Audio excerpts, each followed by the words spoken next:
Do you feel the pressure to grow your business, but doing so feels a bit like drowning? Welcome to Slow Growth Business, the show for business owners and leaders to quiet the noise and lead your business to success, one day at a time, slow and steady. If you feel your business is running you and you're ready to run it, you've come to the right place. Now, here are your hosts, business coaches Jimmy DeGroat and me, Kyle Bullock. Jimmy, I have a question for you this week. Wait, I got a question. We have a name for this podcast. We do. Slow Growth Business. I love it. I love the idea. So what was your question? It's about the name of the show. Slow growth? Slow growth. And I think one of the things that we're going to be centering around in our conversations here is about helping business owners and leaders, small business owners and leaders, imagine growing your business in a way that right now is not the popular way to do it. You're getting inundated with social media and media requests and consultants and people who are saying you need to really grow your business, really grow your business. Here's why. And then there's these other outside pressures of things like, I've got to grow my business because I've got to make ends meet, or I have a debt repayment, or I've got to make this successful because there's something deeper going on inside of me that I've got to fulfill this greater destiny, et cetera, et cetera. There's all these pressures. And for our listeners, Jimmy and I have in some way or form in our own ways consulted in retail industries for years. We've seen it from different angles. And that's been the beating drum for years. Grow, grow, grow, grow, grow. Come into my store, help me train so I can grow my staff. And through this show and through our podcast and kind of through the stuff that we do, we're starting to take this other approach to say, no, how about you slow growth your business? No seismic growth, slow and steady. It's the tortoise and the hare. Sure. Would you rather be a hare that runs and passes out and loses your soul while you're trying to run your business and be that guy who at the end of his career goes, well, I've made my millions, but I don't have a family, I don't have friends, I don't have a life, I don't have a hobby, things crashed and burned along the way. I have a heart attack at my desk, you know. Yep. Or are you going to be the tortoise that along the way was able to stop, enjoy the roses, and still have a successful business, financially successful, philosophically successful, it aligns with your values, right? Yeah. Here's my question for you, Jimmy, to kick things off. Can we quantify what that means? Because I was thinking about being in the position of a business owner, of which I am, of which you are, of who we've consulted with for years, and all these pressures. And here are two crazy coaches and consultants who are saying, no, slow down. But what does that really mean to somebody? Can we even quantify in this conversation what it means to slowly grow your business to help alleviate the pressure that leaders are feeling to achieve something that may be very difficult, if not unattainable, or losing your soul in the process of trying to attain it? Well, the question of quantifying it is a huge one, because my personal opinion is that this is not going to go on an Excel spreadsheet, but it's going to be affected in your relationships with your family, your children, your parents, anybody in your life. So your relationships, your peace of mind, your happiness, your blood pressure, for crying out loud, your congestive heart failure or lack thereof. And when you bring up this subject, I've got a few friends who are just always calling me and saying, Jimmy, I need help with this. I'm 3% down below where I was last year. And I just kind of, I back up and I say, wait a minute. Do you have a profitable business? Are you happy? Do you love what you do? Do your employees love working there? Do you have an amazing store culture? And if the answer is yes, then shut up and enjoy life. Enjoy where you're at a little bit. And the other thing too is, you always hear about NFL football teams where it's a growing year, or what do they say? It's a I forgot the terminology exactly. Oh, it's a rebuilding year. But if you look at anything in the world that turns out really massive and great and wonderful, where big changes are made, start with the Grand Canyon for crying out loud. Okay. And then look at other examples like barbecue and look at, teams that need to rebuild. Everything happens slow when you're working out. I'm working out right now based upon what your wife told me to do. It's slow, but I can feel it. And I know in a year, I'm going to be happy. Sorry for the long analogy and for the long explanation, but I've been there looking for that quick change and looking for that quick fix, and it doesn't last and it doesn't work, you know. No. Well, so if we're going to quantify it, like the first metric we're going to look at is your blood pressure That's what I think. and your resting heart rate, Yeah, yeah. right? It, there's this thing that my dad taught me. I bought, for listeners, I bought the company from my dad, who bought it from his dad, who bought it from his dad. I'm a fourth generation owner in our family company. Yeah. When I came on board, one of the first lessons my dad taught me was that it costs something to grow. It always costs something to grow. And Right. the first level of that is it costs you money to grow. So if you're going to start a business, if you have started a business, you've got the upstart costs, the things I'm going to sell, the things I'm going to make, the advertising, whatever it is you're doing. And there's best practices. And I'm going to grow some more. I'm going to have to invest some more. But then the lesson he taught me after that was that there's something beyond the money. It's this thing called time. Hmm. And time is an investment that you can't put more time in and get more time back. Time moves for us in one direction. And so be very, very wise with how you spend your time. Because as you grow, one of the things that it's going to cost you is time. Time with people, time with family, memories and experiences that you're going to miss out on. Hmm. Are you fully prepared to give up whatever it takes to grow in regards to time?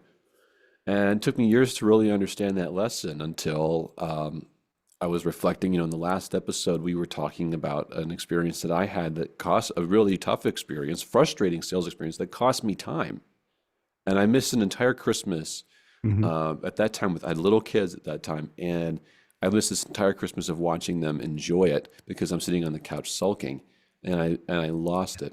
Yeah. So, yeah, like quantifying growth, what's the price of your time?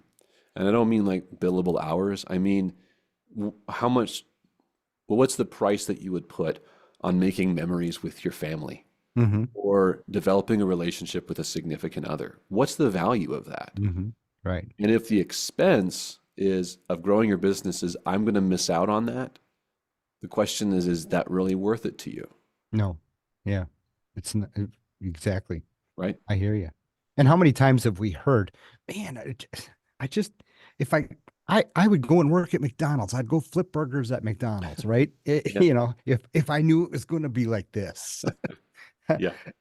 Yeah. And I frankly, that's one of the things I love about what we do. I think it's more of a mission to help people get out of that. And I know you and I just worked with some folks. I know you're currently working with somebody.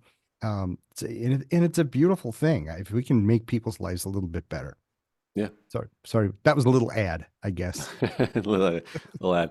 But I will say, because I'm a math nerd, I don't mind broadcasting that fact. I love a good spreadsheet. Hmm. And so one of the most difficult things, if you're really like bought into what we'll call overgrowth mentality, which is, okay, you got to grow 10%, 20%, 30% this year. You got to really get you to the next 1 million, 2 million, $3 million store, whatever the next Hmm. big, milestone is. First of all, Right, there's always another milestone and you never reach it because right. there's always another one. But imagine I say that you could maybe grow 20% this year, Jimmy, in your business, but it's going to cost you an insane amount of time, probably some net profit, a lot of extra hours. So probably 60 hours a week is what I'm going to need you to pull. But Right, we're going to get you 20% growth. right. Or I could look at you and say, Jimmy, I can help you achieve 20% growth in your market over the next 5 to 10 years. But instead of trying to do it through one big swoop, we'll do it systematically, slowly and surely for the next 5 years. And I'm Hmm. going to need you to only work 35 hours a week to do it. In Mhm. fact, if you work more than that, it's You're doing it probably wrong. gonna not, it's gonna fail. Yeah. And Yeah. while Yeah. you're at it, I'm gonna need you to go smell the roses a little bit. In Hmm. fact, I want you to have what we call white space time to Yeah. just go and think about nothing outside of your business. If you can Right. do that for me, I can help you get 20% growth in the next 5 years. Which Yep. of those scenarios would you want? Number two, all day long. Number two, because that means I'm going to have extra years at the end of my life to enjoy it. Right? Well, and That's how the many reality times of do it. we hear people who are influencing or putting pressure on us, or even ourselves, saying to us, we've got to grow your business. You've got to achieve Hmm. whatever it is. And Hmm. I've fallen into that as well. And we buy into it without ever actually analyzing the cost, the real cost. Right. Right. Right. You told a Mhm. story, Jimmy, I might have you tell it, but where you went in to manage a company that had just hit $1 million. And then correct me if I'm wrong, but it was within another million, you were able to help, with another year, you were able to help that business achieve another million. So they became a $2 million store, right? Right. Right. How many years did you guys go adding another $1 million to the revenue? Well, the first million took 25 years. I mean, and it was just operating at it was the model at the time. Of course, it was a coin store, so you're working on really short margins, and so it turned into a jewelry store eventually. Um, but it doubled in 1 year. But it wasn't pulling teeth. It wasn't dramatic. It was honestly Kyle, it was love, and it was attention and focus on the sales floor and on the people. I'm not going to say it was all me because it was definitely my team, but they knew that they had a person in me that was behind them, there to help them through everything. So our culture grew, and the whole team. I mean, just had this whole teamwork mentality. But that was an amazing story of double growth, 100% growth in 1 year. But it was just simply a shift in focus Right. And from where we're. could you have even conceived of doing something the way you did it that year if it wasn't for the 25 years before laying a foundation of slow and steady growth? Oh, absolutely. Right.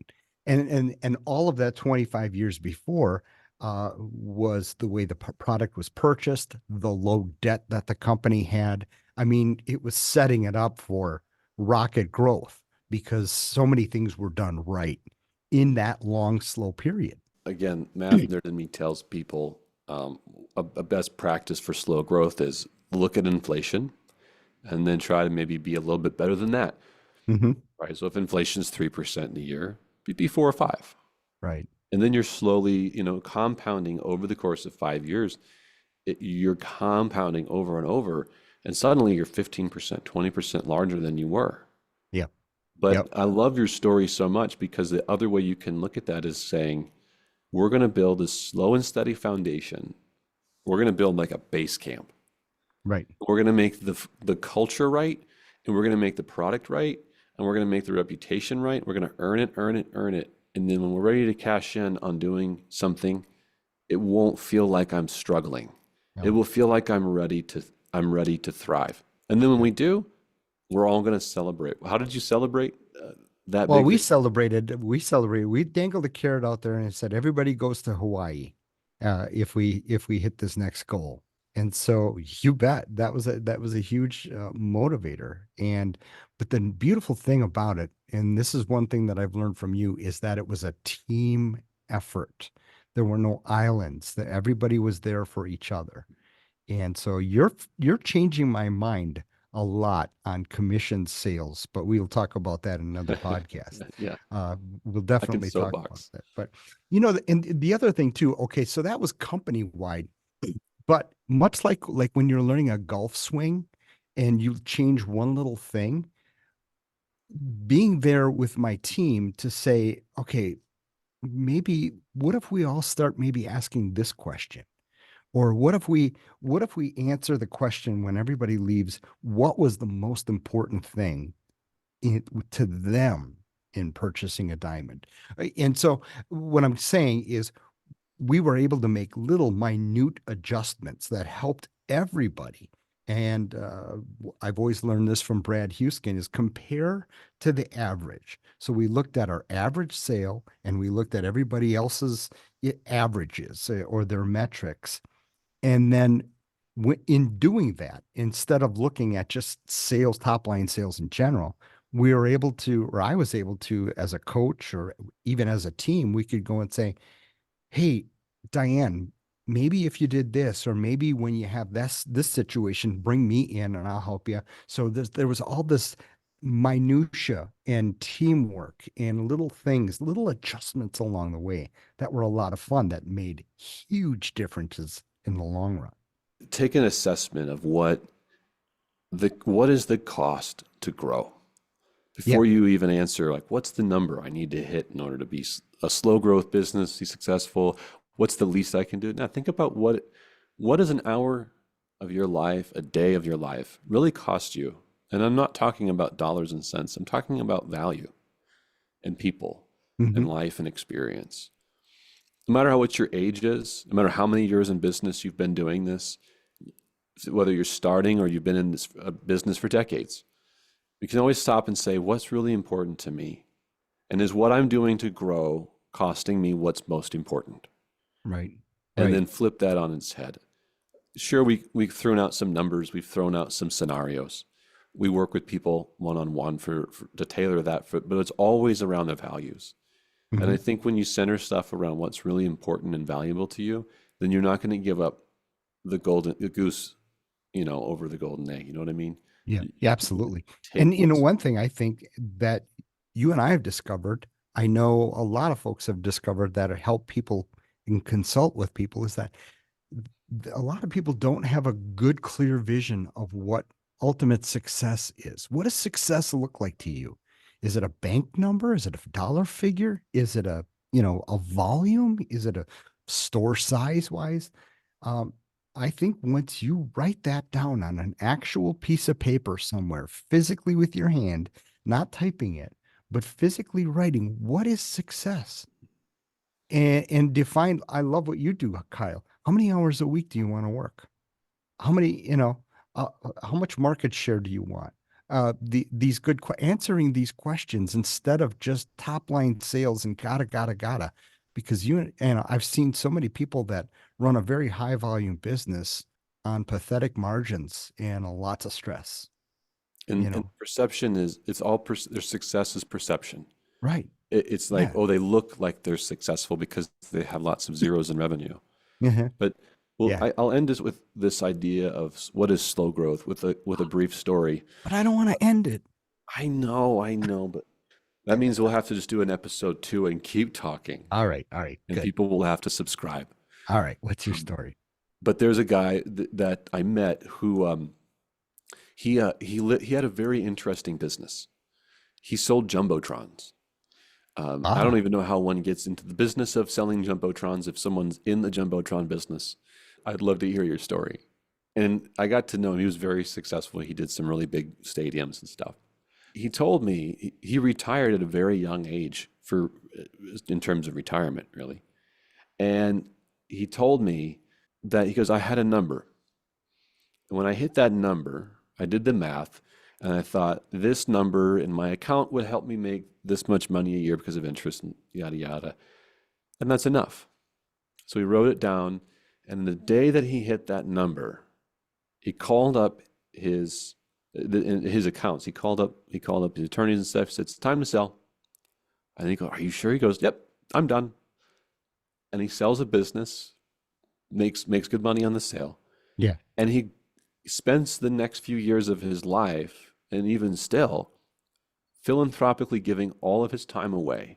helping people in their finances and helping people in his church community.